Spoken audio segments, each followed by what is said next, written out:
Bien, hermanos, quiero hablarle en esta mañana de un tema basado en una pregunta. ¿Quién dices tú que es Jesús? La reflexión, hermanos, profunda, o lo que tú y yo tenemos que tener presentes es, ¿quién digo yo que es Jesús? Porque eso, hermano, es lo que realmente importa. C.S. Lewis, conocido por ser el escritor de las Crónicas de Narnia, él nace en Irlanda en 1898. Él fue ateo en su juventud, por si usted no lo sabía. Y él describió su conversión al cristianismo en una obra que escribió y que se tituló Cautivado por la alegría. Y define esta experiencia como algo que transformó su vida y su obra. Él tiene también otro libro que se llama Mero Cristianismo. Y allí vienen unas palabras que en alguna ocasión leí y que realmente me impactaron y quiero leértelas. Escucha con atención. Intento con esto impedir que alguien diga la auténtica tontería que algunos dicen acerca de él. Estoy dispuesto a aceptar a Jesús como un gran maestro moral, pero no acepto su afirmación de que era Dios. Eso es precisamente lo que no debemos decir. Un hombre que fue meramente un hombre y que dijo las cosas que dijo Jesús no sería un gran maestro moral, sería un lunático en el mismo nivel del hombre que dice ser un huevo escalfado. O si no, sería el mismísimo demonio. Tenéis que escoger, o ese hombre era y es el Hijo de Dios, o era un loco o algo mucho peor. Podéis hacerle callar por necio, podéis escupirle y matarle como si fuera un demonio, o podéis caer a sus pies y llamarlo Dios y Señor. Pero no salgamos ahora con insensateces paternalistas acerca de que fue un gran maestro moral. Él no nos dejó abierta esa posibilidad, no quiso hacerlo. Con esto, C.S. Lewis quería demostrar que Jesús era Dios. Que no lo rebajes a llamarle mero maestro, que no lo mero maestro moralista, que no lo veas como un gran hombre, que no lo veas como un gran filósofo. Él es y era el Hijo de Dios y no puedes considerarlo menor que eso. Por eso es mi pregunta: ¿quién dices tú que es Jesús? Abre tu Biblia en Marcos capítulo 8, por favor, en el versículo 29. Marcos 8, versículo 29, dice: entonces él les dijo: ¿y vosotros quién decís que soy? Respondió Pedro, le dijo: tú eres el Cristo. Todo este diálogo que tú puedes observar hasta el versículo 29, y me refiero a los versículos inmediatos, a los que están antes del 29, suceden en la región de Cesarea de Filipo. Era un centro religioso de adoración a otras deidades. Por ejemplo, había un templo de mármol blanco dedicado al César, había santuarios a los dioses sirios, y es en medio de ese lugar que Jesús le plantea esta pregunta a sus discípulos: ¿quién dicen ustedes que soy yo? Pero antes de llegar a esa pregunta tan directa, Jesús empieza de la siguiente manera, versículo 27. Salieron Jesús y sus discípulos por las aldeas de Cesarea de Filipo, y en el camino preguntó a sus discípulos diciéndoles: ¿quién dicen los hombres que soy yo? Ellos respondieron: unos Juan el Bautista, otros Elías y otros alguno de los profetas. Antes de llegar a esa pregunta directa, ¿quién dicen ustedes que soy yo?, lo que hace Jesús es decirles: oigan, ¿quién dice la gente que soy yo? Es una pregunta que, si bien demanda decir la realidad, de alguna manera tampoco te compromete. Es una pregunta sutil en la que los discípulos se limitan a responderla y no se dejan influenciar por todo lo que rodeaba a esta región, como ya lo indiqué. Así que la respuesta es clara y es contundente. Ellos respondieron, repito el versículo 28, Juan el Bautista, Elías y otros, algunos de los profetas. Lo que queda claro en ese versículo es que en general el pueblo, la multitud, la gente que había escuchado o había oído de Jesús, lo tenían como un gran hombre. Incluso llegaron a pensar que era un profeta ya muerto y que había resucitado en la persona de Jesús. Lo tenían como un gran mensajero de Dios. De eso no había duda. Era lo que la gente pensaba. Sin embargo, no es a lo que Jesús quería llevar a sus discípulos. Jesús quería llevar a sus discípulos a una reflexión más personal y más profunda. Eso es lo que la gente dice. Y tú puedes escuchar esas voces en este tiempo. La gente dice muchas cosas sobre Jesús. Lo ven tan abierto hacia la homosexualidad que a veces casi pienso que lo ven como homosexual, de veras. Lo ven incluso, hermano, no sé si sabías, como un medium, un gran medium. Lo ven como un iluminado. La gente tiene distintas opiniones sobre Jesús, pero cuando les dices que es el Hijo de Dios, como que se resisten, como que es una verdad que no encaja, les incomoda verlo de esa forma. De hecho, tú lo sabes. Tú puedes hablar con tus amigos, tus compañeros o en alguna escuela, llevar un tema acerca de ciertas creencias, filosofías orientales, inclusive puedes hablar hasta de los extraterrestres y la gente te va a alabar. Van a decir, oye, qué persona tan culta, mira cuánto sabe, pero toca el tema de la Biblia, ya vas a salir con tus cosas. Eso es religión, no estamos hablando de religión. Háblales de Jesús y te van a rechazar. De tal manera, hermano, que entonces te das cuenta que la gente tiene distintas opiniones de quién es Jesús. De hecho, en internet tú puedes encontrar un sinfín de opiniones de quién es Jesús, pero pocos, muy pocos se atreven a decir que era verdaderamente el Hijo de Dios, que Él es el Salvador del mundo. Muy poca gente lo ve así. ¿Por qué? Porque lo otro es más demandante. Por eso, hermano, si en esta mañana Dios nos está lanzando esa pregunta, ¿quién dices tú que es Jesús? Tu respuesta, hermano, no puede ser la de la mayoría.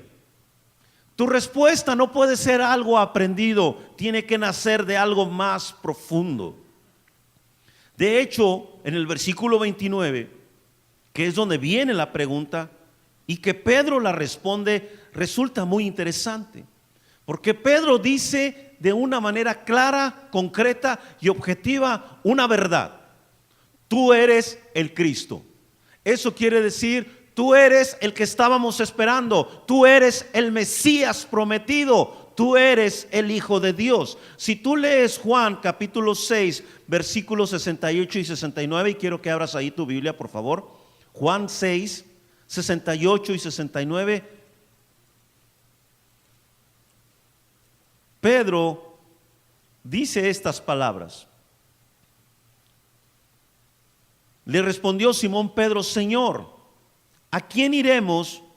Tú tienes palabras de vida eterna, y nosotros hemos creído y conocido y conocemos que tú eres el Cristo, el Hijo del Dios viviente. Esas palabras son grandes, profundas. No son inventadas, no son aprendidas, son el resultado de una revelación espiritual por medio del Espíritu Santo, pero también del conocimiento que se tenía de las Escrituras en ese tiempo, el Tanaj, Antiguo Testamento y el Pentateuco, obviamente. Así que, hermano, me llama la atención en este momento que cuando Pedro, en el pasaje de Marcos que estamos revisando, dice que Él es el Cristo, la Biblia no registra que los discípulos hubieran abundado en la declaración de Pedro. Sí, nadie, me parece, la Biblia no lo menciona, déjeme imaginar un poco, pero me da la impresión como que los discípulos voltearon a ver a Pedro así como, o sea, ¿qué le pasa? ¿Por qué, hermanos? Porque él se atrevió a decir algo que pocos se atreverían. Se atrevió a reconocer que era el Mesías, el Hijo de Dios. Y entonces, hermano, no sé, me da la impresión como que los discípulos, cuando Pedro hizo esa declaración, no sé si te ha pasado o no, que estás con tus amigos y todos están bromeando, muchos de ellos no son cristianos, y de repente está ahí otro chavo que es cristiano y él les dice algo acerca de Jesús y tú volteas y te haces así como que le despistas, ¿no? Pateas una piedra y bueno, y todos los demás chavos se le quedan viendo, y el otro chavo defendiendo su cristianismo, o la otra hermana defendiendo su cristianismo, y no sé, me da la impresión como que los discípulos así, como que Pedro dijo, tú eres el Cristo, y como que Natanael se volteó, y como que alguno de los otros se buscaba algo en la bolsa, otro veía las piedritas, no sé, a veces somos así. Obviamente esto no está en la Biblia, yo estoy imaginando algo que pudo haber sucedido. Mi punto es, hermano, que nadie más dijo nada, el único que dijo fue Pedro. Pedro habrá sido impulsivo, habrá traicionado a Jesús, pero tenía una convicción en su corazón a pesar de eso. Y lo sabemos. De tal manera, hermano, que lo que piensen las gentes sobre Jesús no es tan importante. Porque ya lo dije, siempre habrá quien lo vea como un buen tipo, como un iluminado, como un filósofo, como un mero hombre, como un maestro moralista. Eso lo sabemos. Lo que tú y yo necesitamos entender es que un concepto imperfecto de Cristo le quita sentido, valor y poder a su vida y a su obra. Yo no puedo, hermano, pensar de Cristo menos que lo que la Biblia me dice. Si yo no pienso lo que la Biblia me dice, estoy diluyendo a Jesús de una manera terrible y estoy diluyendo su obra, de tal manera que entonces Él ya no tiene poder para salvarme, porque es como cualquier otro hombre. Él es mucho más que un gran ejemplo o un sublime maestro, entiéndelo. Él es el Salvador, Él es el Hijo de Dios, Él es el Verbo encarnado, Él es el Rey de reyes y Señor de señores. Y no podemos conformarnos con menos de eso. Vuelvo a la pregunta, ¿quién dices tú que es Jesús? ¿Quién me dijiste que era Jesús? Es una pregunta personal. Y tu respuesta debe estar basada principalmente en lo que la Biblia dice. No puedes basarlo en otra fuente. Una vez platiqué con un hombre que llegó con un libro, no sé cuántos conocieron este libro que se llama Jesús vivió y murió en Cachemira. No sé si lo llegaron a escuchar. Y él llegó conmigo y me dijo, pastor, estuve en su culto, escuché su predicación, estuvo bien y me sentí muy contento de que me hubiera aprobado mi predicación. Y luego me dice, todo lo que Jesús enseñó lo aprendió en la India. ¿Ah, sí? Sí, mira, me dice, el periodo después de los 12 años hasta donde lo registra la Biblia, de los 12 a los 30 años, él vivió en la India, en Cachemira. Él de ahí obtuvo toda la sabiduría. Le dije, ándale, qué interesante. Le dije, ¿sí sabes cuántos dioses tienen en la India? ¿Sí, tienes una idea? ¿Sí sabes que es uno de los países más idólatras que hay? Sí, pero la sabiduría. Le dije, ¿y por qué si hay tanta sabiduría? ¿Por qué también están en una de las regiones más pobres del mundo? Digo, no entiendo cómo Jesús pudo haber tenido toda la sabiduría y en lugar de aplicarla ya se la trajo para acá.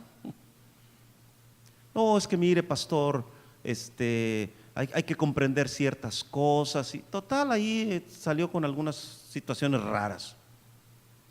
Hermano, yo no puedo basar la información que tengo de Jesús en un libro que no sea la Biblia. De tal manera, hermano, que hay gente que ha construido su idea de Jesús no en base a lo que la Biblia dice, sino en base a fuentes externas nada confiables. Porque hay fuentes que sí son confiables, pero hay otras que no lo son, y la gente lo construye en base a eso. Y peor aún, hermano, creen en Jesús y han hecho un concepto de Jesús basados en su propia experiencia. Déjame decirte algo, la experiencia no puede anteponerse a la escritura. Es primero la escritura y después sería en todo caso mi experiencia.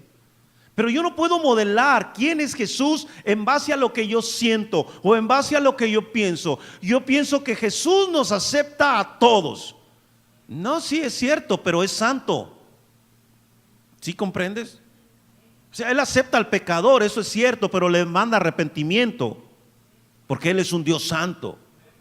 Es que yo creo que Jesús no quiere que viva atado a este tipo porque me trata muy mal, así que me voy a separar de él. A ver, espéreme, vamos a ver otras cosas de la Biblia. Y entonces, hermanos, hacemos nuestro propio concepto de Jesús. Y la gente le gusta vivir así porque entonces tengo un Jesús a mi medida, a mi conveniencia. Y eso es bastante cómodo, ¿no es cierto? No sé cuántos hijos serían felices teniendo papás a su conveniencia. Hijos, tú tienes una idea de cómo debería ser tu papá y tu mamá. Imagínate que la tuvieras así. Yo quiero una mamá que no me regañe, una mamá que no me diga que me recoja mi cuarto. Quiero una mamá que me haga lo que a mí me gusta de comer, no lo que ella piensa que me gusta de comer o que yo necesito comer. Quiero una mamá que no me diga cómo debo de vestirme. Quiero una mamá que no me regañe porque llego a las 4 de la mañana. Y empiezas, hace la lista, ¿no? Y están padrísimas las listas que hacen los chavos. Imagínate, qué padre sería la vida, ¿no? Dicen los chavos, con una mamá así, con un papá así. Sí, pero esa es tu idea. La realidad te dice otra cosa. Que tu mamá no te va a hacer lo que tú quieres de comer. Te va a dar de comer.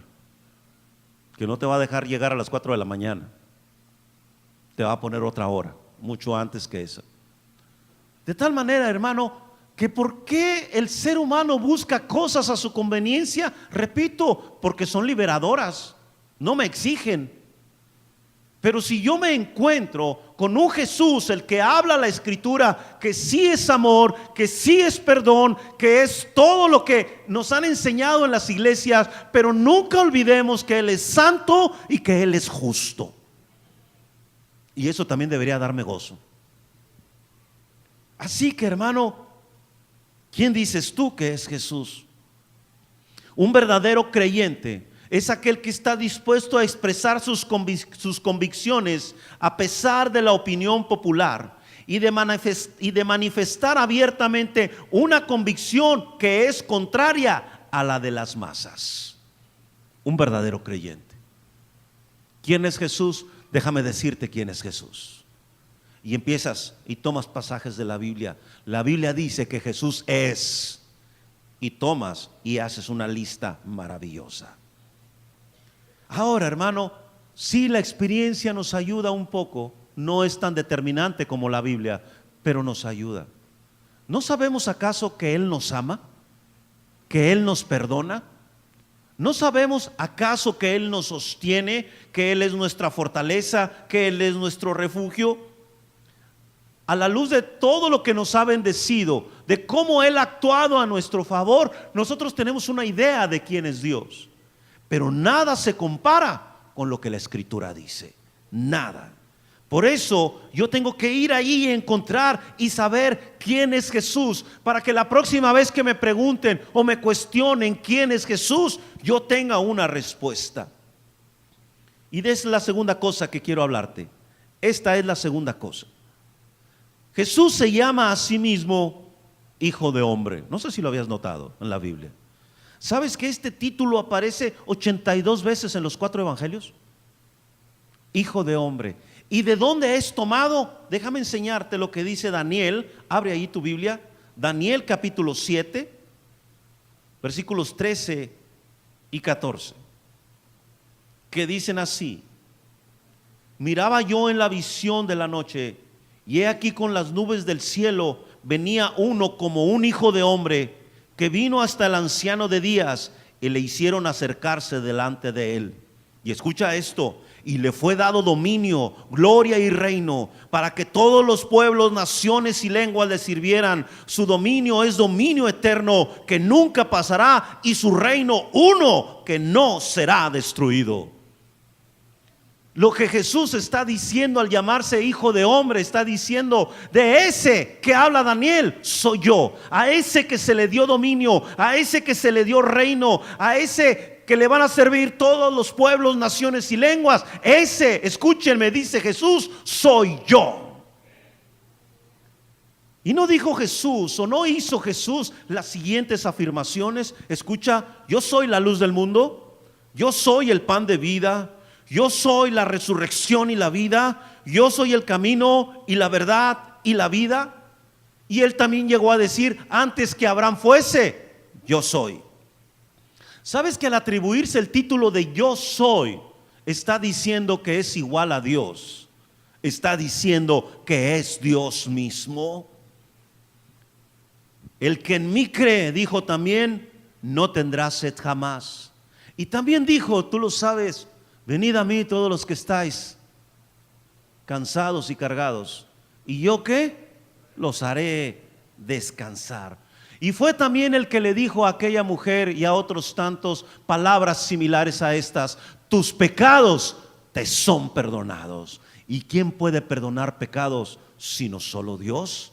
De tal manera, hermano, todo esto, todas estas afirmaciones nos están diciendo quién es Jesús. Nos están hablando de que yo puedo tener una respuesta profunda y correcta si alguien me cuestionara, si alguien me dijera, ¿y quién dices tú que es Jesús? Y entonces tú podrás decir, Él es el que perdonó mis pecados, Él es mi Salvador, Él es mi Señor, Él es la luz que vino a iluminar mi vida, Él es el pan, Él es el que sació todo mi ser. Y puedes abundar en ello y decirles que Él es el que cambió tu vida, que Él es el Hijo de Dios. En fin, hermano, hay tanto que decir y no tengo que inventarlo, solo tengo que ir a la Escritura y ahí obtengo la verdad contenida que me dice quién es Jesús. Los locos engendran locos. Hussein engendró asesinos, Stalin engendró adictos al poder. Sin embargo, Jesús convirtió pescadores comunes y corrientes en los autores del libro más grande jamás escrito. De estos hombres se dijo: estos que trastornan el mundo entero también están aquí. La gente lo amaba, dejaban todo para seguirlo. Perdonó sus pecados, les dio un alto modelo de vida, habló estableciendo valores morales y espirituales incomparables, hizo milagros inigualables. La gente puso en él sus esperanzas, los consoló, los sanó, convirtió sus tragedias en historias de gozo. ¿Quién dices tú que es Jesús? Creo que estás comprendiendo. De él se dijo en Juan 7:46, nunca nadie ha hablado como este hombre. Nunca hizo alarde de su poder, no procuró fama ni dinero, nunca se halló engaño en su boca. Si él no era quien dijo ser, el cristianismo nunca hubiera crecido y la Biblia nunca se habría escrito. Es más, ni tú ni yo estaríamos aquí. En alguna ocasión que estaba predicando en otra iglesia, cité el pasaje que dice: si Cristo no resucitó, aún estáis en vuestros pecados. Y me llamó la atención porque hice un énfasis en ese versículo. Hermanos, es que si Cristo no resucitó, todavía estamos en nuestros pecados. Y una hermana que estaba sentada por allá en aquella iglesia dijo: ¡no! Y me bendijo mucho.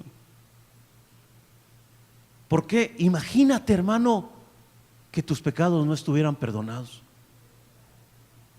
Imagínate que de repente alguien nos dijera: ¿sabes qué? Cristo no resucitó, su muerte en la cruz realmente no tiene tanto poder, todo eso malo que hiciste no está perdonado, ni está sepultado en lo profundo de la mar.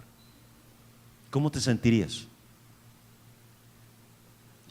Yo me sentiría destruido, porque me da un gozo tremendo que mis pecados hayan sido perdonados, Digo, no le voy a contar mis pecados, pero me da mucho gozo que hayan sido perdonados. No tengo nada de qué avergonzarme, tengo mucho de qué gozarme. Y usted también. Jesús amaba a la gente como nadie. Ni sus pecados, ni su pasado, escucha, fueron impedimento para amarlos. En Juan 8, ¿recuerdas la historia de la mujer adúltera?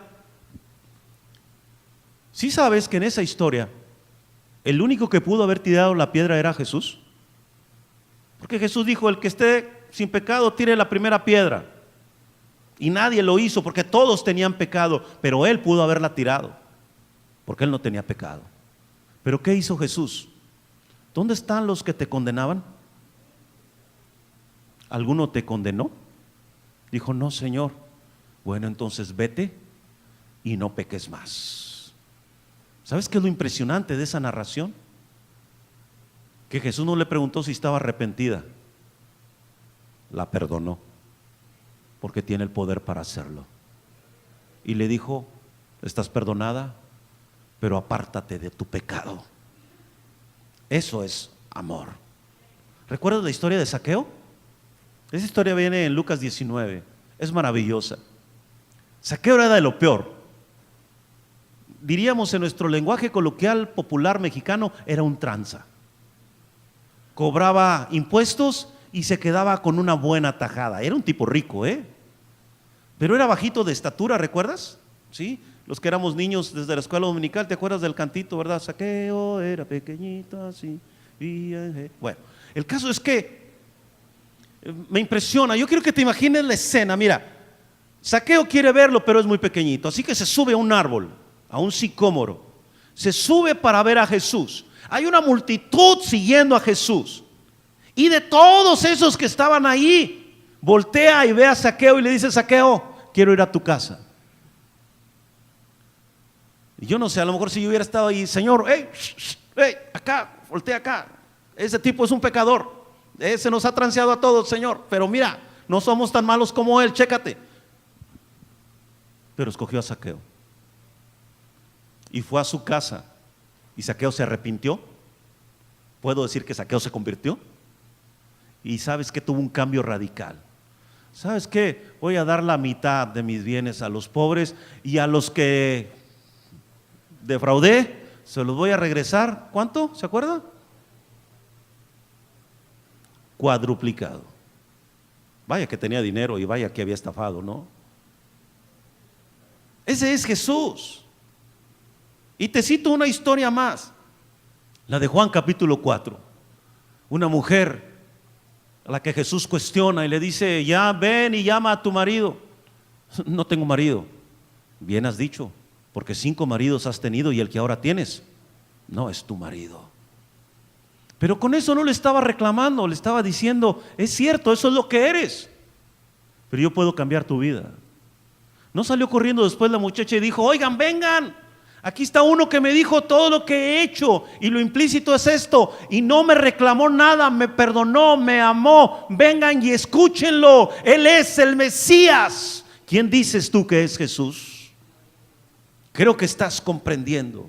Si Jesús es todo esto que la Biblia nos dice, si Jesús realmente es el Cristo, como lo dijo el apóstol Pedro, todo esto me dice, entre muchas otras cosas, que puedo confiar en Él, que puedo creer cada cosa que me dejó en su palabra, que cuando dijo que siempre estaría conmigo, así sería y así será, sin lugar a dudas.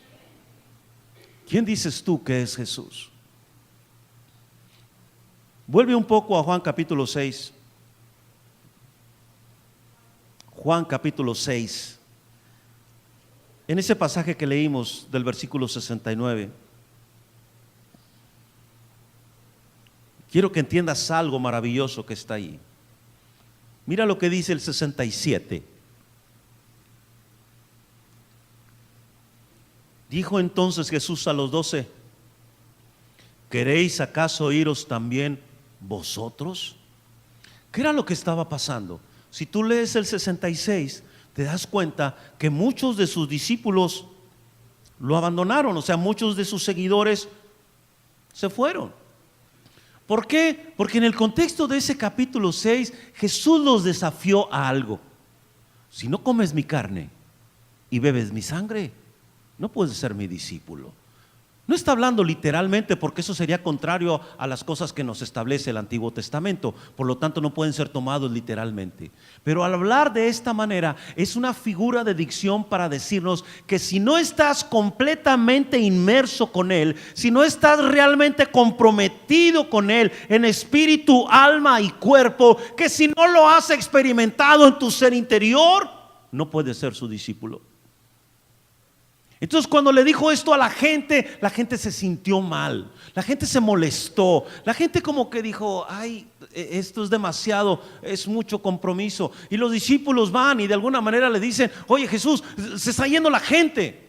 Y Jesús les dice: ¿se quieren ir ustedes también? ¿También tú te quieres ir?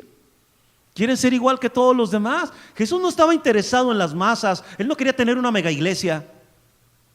Jesús quería ver el corazón de la gente.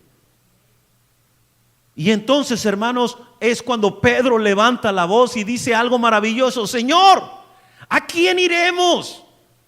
Tú tienes palabras de vida eterna.